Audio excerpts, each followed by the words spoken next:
Well, to understand the situation better, we're joined by the geopolitical analyst K Elyader, live from Isfahan. Sir, thank you so much for joining us here on Asia One. President Trump now says the United States has agreed to new talks with Iran, but also claims the ceasefire is over. How is this statement being viewed within Iran? To be honest, the statements from Donald Trump are viewed in the same way that perhaps most of the political world, the civil world, views Donald Trump's statements, full of contradictions, full of side peddling, backstepping. This is from a commander-in-chief a president that has called Iran Japan in recent days. Therefore, we don't view his statements, we don't take his statements for face value. I don't think the Iranian government does either. And since just 24 hours ago, he says the ceasefires have collapsed, and today he's claiming that Iran were the party that wanted talks. But we have seen the same way we were counting his 38 times of that he was claiming that talks were underway and there were negotiations during the 40-day period.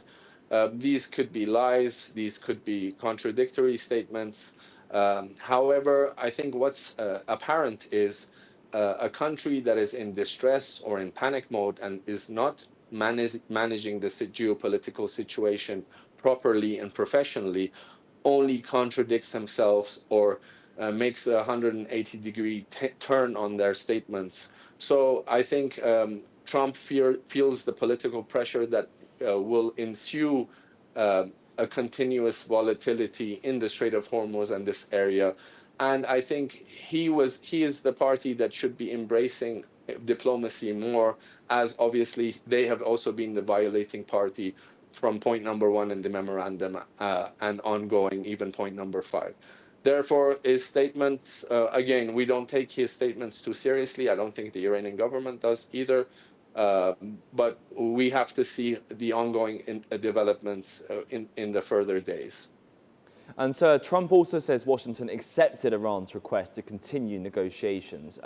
Does Tehran see this as a genuine diplomatic opening, or is there still deep mistrust after the recent military exchanges?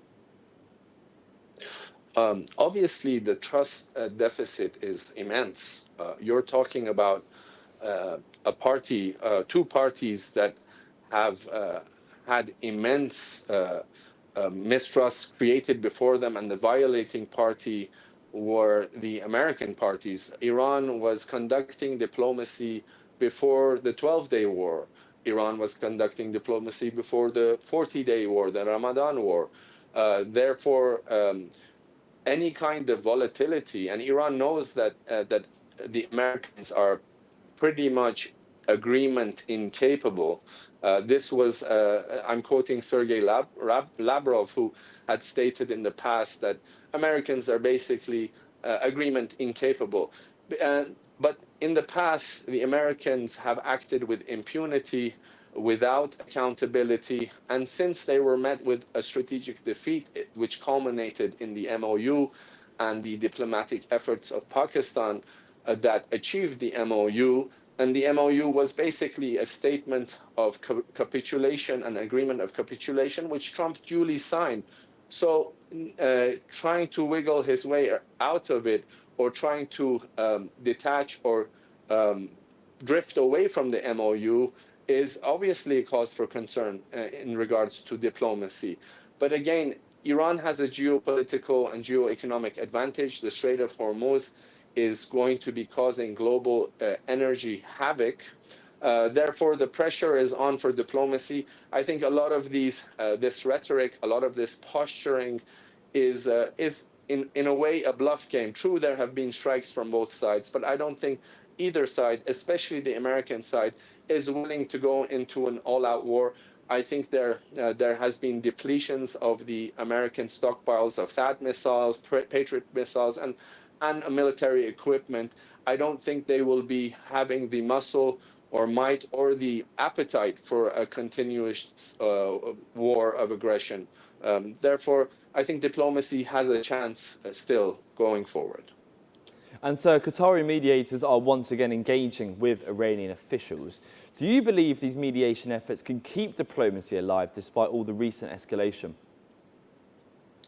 Absolutely. Qatar serves as an important partner in the Persian Gulf. Qatar has obviously a financial structure where a lot of the Iranian blocked funds were parked in Qatar. It can facilitate matters with regards to Iranian a return of the Iranian money that was blocked unjustly. Qatar can perhaps help in ongoing remuneration or indemnity fees or for reconstruction of Iran. It can facilitate the financial structures involved in that. More importantly, Qatar also remembers probably that between 2017 and 2021, Iran was the neighboring country that helped Qatar when it was under siege and blockade by the Saudi Arabians and the Emiratis. Iran continued to provide goods and trade to Qatar. Therefore, it will be acting ethically and morally to help diplomacy, help their neighbors, instead of these GCC countries, including Qatar, wanting to set up bases for Iran's enemies to violate Iran's airspace and waterways and inflict and commit war crimes against Iran. I think it is the morally right thing, the neighborly thing to do to continue the path of diplomacy and push for diplomacy. So it is a responsible thing that Qatar is doing, obviously, for geopolitics in the region. And so one of the key disputes remains the Strait of Hormuz. How is the current security situation there likely to affect the ongoing diplomacy and future US-Iran negotiations? Do you see the talks reaching a critical turning point? With regards to the Strait of Hormuz, I think it is the most significant factor going forward. I think even if the Americans mentioned Iran not having a nuclear weapon and the Iran atomic issue, I think that is maybe a smokescreen or a form of the Americans wanting to say that if we achieve something on the nuclear front, we have had a win in this. But the reality was, with regards to the nuclear issue, Iran was abiding and adhering to its nuclear commitment. So what was the changing factor in this game was the Strait of Hormuz.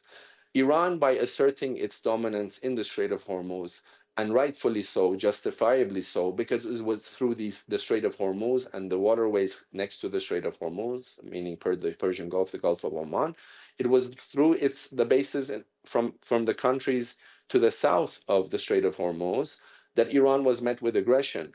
Therefore, Iran asserted its security by maintaining management of Strait of Hormuz. It created an administrative path so that ships can move through safe passage without, for now, having a tolling system.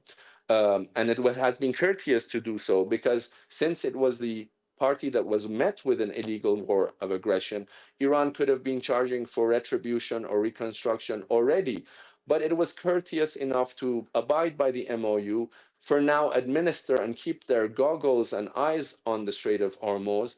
But since the Americans continue to have adventurism there, they try to coerce Iran's Gulf neighbors and pressure the Gulf neighbors to open up alternative water pathways through the southern gates of the Strait of Hormuz. Iran sees this as a violation of the ceasefire, a violation of the MOU, and they will continue to assert their pressure in the Strait of Hormuz. Why? Because it had seen that the Strait of Hormuz has a massive geo-economic implication for the global economy, for energy reserves, and Iran has realized this, even for the American economy. Therefore, again, it is maybe a good thing that the Strait of Hormuz is a sticking point because the Strait of Hormuz has so much economic value that there will be enough pressure to take diplomacy forward. And this pressure will, I think, mainly be on the United States moving forward, as Iran has the geographic dominance anyhow in the Strait of Hormuz. So thank you so much for your time. Really appreciate it today.